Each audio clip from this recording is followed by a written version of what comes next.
Okay. Welcome to the reading. No horse.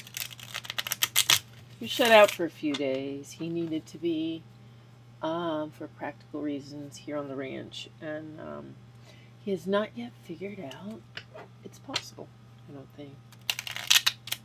That's two. At least one more. So we got a big night coming ahead of us. We've got around the same time at 8:37, we have two things happening. It's going to be a little unsettling. This is Moon's going to square the sun, and that's going to make us feel a little out of sorts.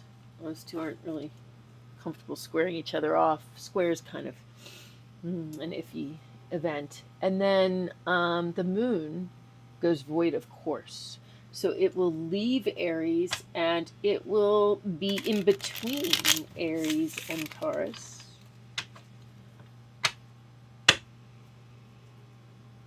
For a hot second, at the same time that the Moon squares the sun. So, a challenging energy this evening. Tomorrow, the Moon will be in Taurus, and Taurus is grounding. That's first level Earth. Taurus, I got him right here. He's holding my carbuncle up, my Saturn. It's in Taurus. We will have some events in the middle of the night. Mercury's going to go retrograde. So we're going to get some internal messages. We're in for a little bit of a rocky night. And the Moon's going to enter Taurus right around 4 a.m. A little bit before. And then later in the morning, the Moon's going to square Pluto. Ooh, we're looking at dark things.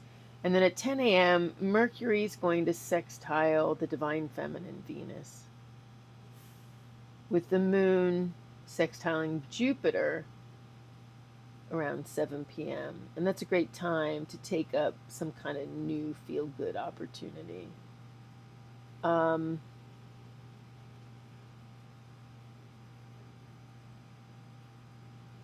Compromise. You're going to need to do a little bit of that this evening. And some truthful conversations tomorrow. So we've got a lot of reckoning with self coming up in the energies. We've got a retrograde with Mercury, which is the divine messenger. So going inward, we're going to hear some things. If we've worked on our inner dialogue, this won't upset us. But if we still have an inner dialogue that represents voices from the past and not our own inner encouraging spirit, then it could be a rough night and a rough day tomorrow. Energetically, just challenging.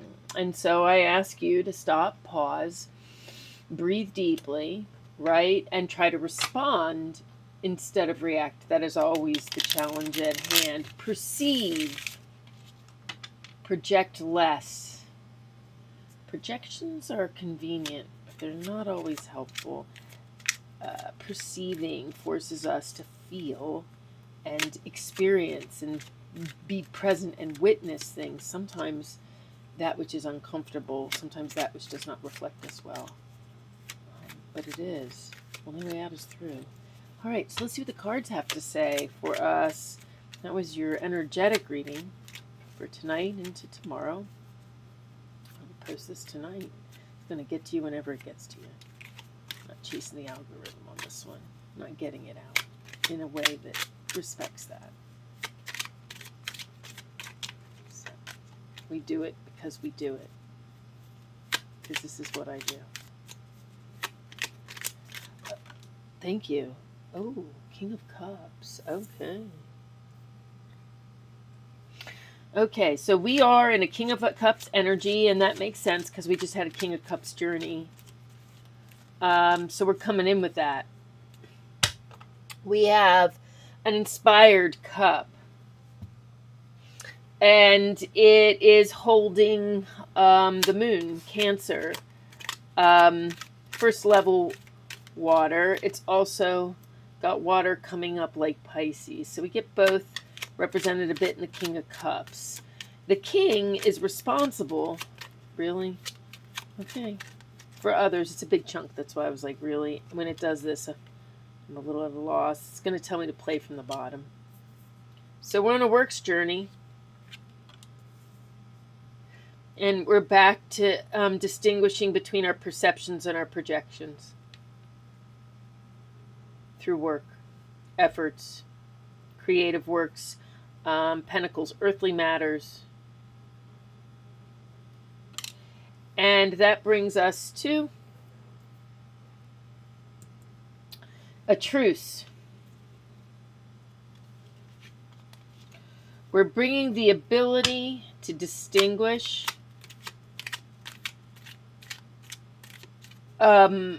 reality from a zero-sum game. That's what a truce is. It's acceptance and allowing for there to be more than one winner. And that's always possible. I love wins. The more the merrier, right? So a truth is this ability to find that balance of protecting self-interest and making room for others. And then we have this worry, this Five of Pentacles card, that's working for or against us on this works journey. Worry is something we carry. It's a Pentacles journey. It's an upset Pentacles, earthly matters, being concerned about this life and value of what's going on in this lifetime.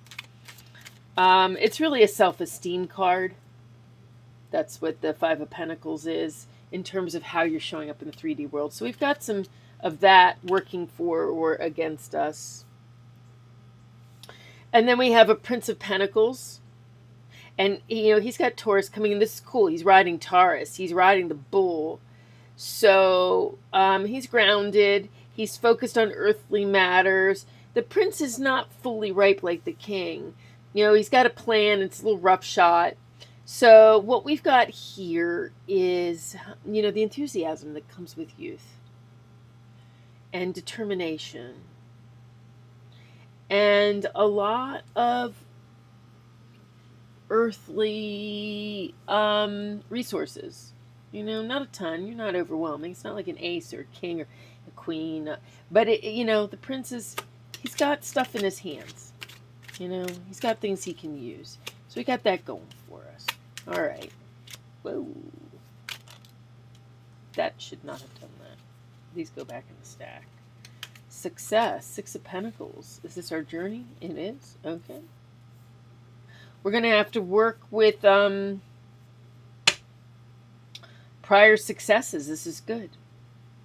We've got success. Oh, there's more. They want us to put this here.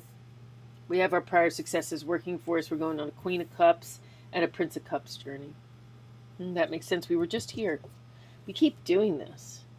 Like, hey, don't you recognize this? We just keep, it's the same thing. It's like Groundhog Day. Same players in slightly different places, as if even in some cases. So the Queen of Cups, you see, it's a leveling up with the Divine Feminine.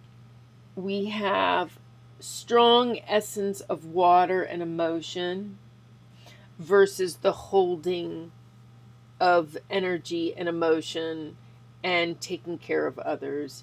In here, we're in a creative, energetic, supportive space. We've got the Prince of Cups, and he is, again, he's not the king. So he's in this moon that's becoming new, and he is laying down some earthly treasures in order to level up. Okay. So, where does this take us? We've got our ability to accept a non-zero-sum game. We have our worry that we're holding that's not really working for us. It's a lack of self-esteem. We have the Prince of Pentacles, so we are embodied with resources. We're just not super mature with how we use them. We need to be more mature with them, and that's where this Queen comes in. And we struggle. We're struggling with the Prince here, and these two have, you know, this is the Prince of the Queen, right? There's a relationship here with parenting self, your inner child. And that's what this journey is. We have successes from the past to look at ourselves in a way where we can trust our adult selves. Yeah.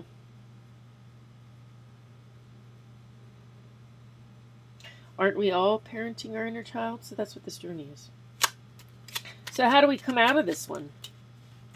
In Taurus, because that's what this is reading, is grounding us. Okay, King of Swords. So we're charging forward with an idea, a plan, with divine purpose. And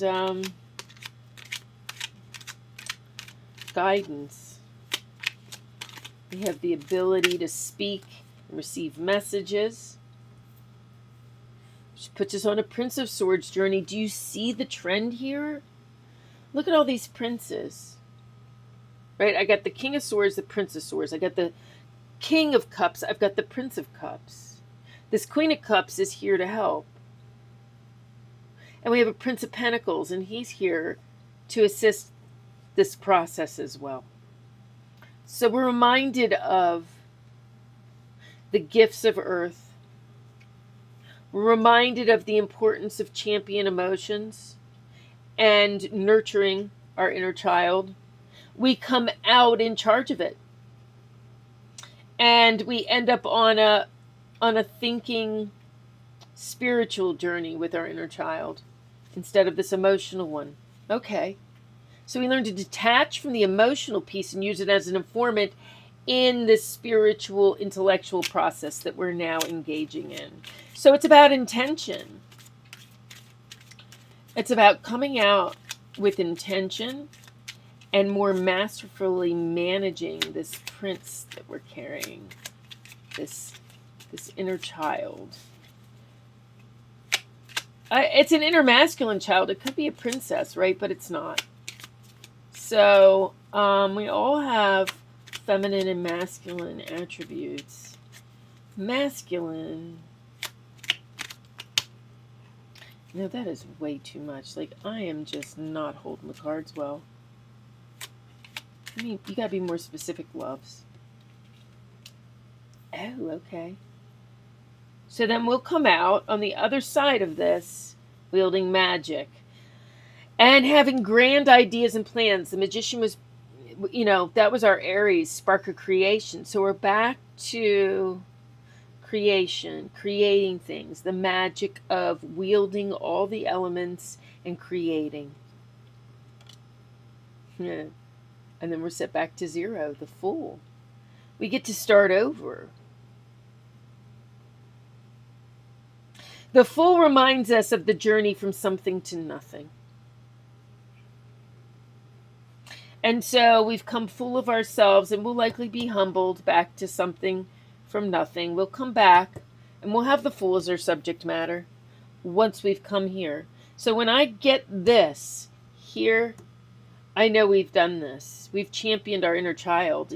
For some of us, that's easier than others. For some people, we've been taught to hate or feel completely ashamed of that child. And that makes it really hard for us to love them. And geez, if we're not going to love them, no one else is. If we're not going to raise them, no one else is. There are no adults in the room. Folks, you have to be what you want to see.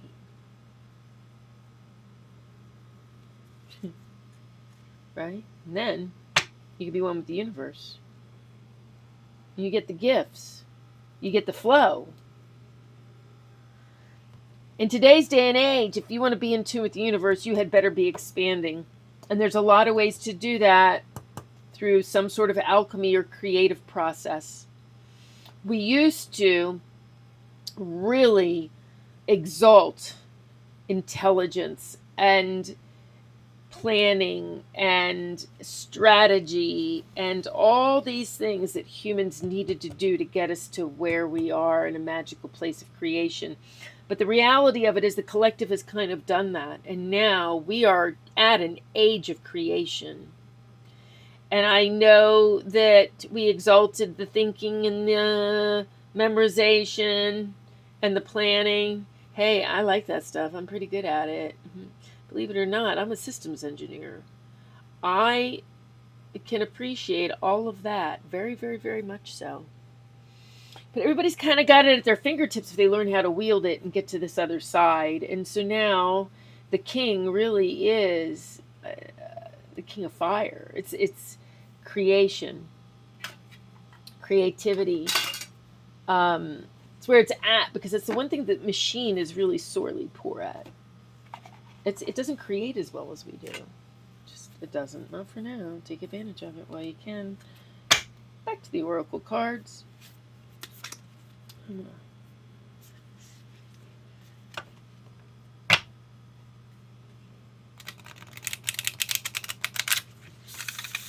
these are my Sacred Traveler cards. I like to ask Doreen out there what she's thinking. And these are the cards that I use to communicate with my dear lost friend. If you have lost someone who's near and dear to you, whom you had a psychic connection with, I actually read for this person. Took astrology classes together. And so I'm confident if there's a will, she's found a way. These are the cards. They make me think of her. And I like to think that she's off there traveling. On the other plane. So what do you got, love? So I'm just going to take these top two, because they can take forever to pop out. And that's what it's telling me. You're on a great adventure, just like she is. Great adventure. Take a risk. Venture forward. Keep flowing downstream. Don't get stuck on the side. You know, resistance is like against that universal energy. And we got this fogged in. We keep getting this. You see me shuffle, shuffle, shuffle. Go slow. Take time. Take your time. Still on a river. Still flowing downstream. If it's not clear, don't rush. Respond. Don't react. Life is a great adventure.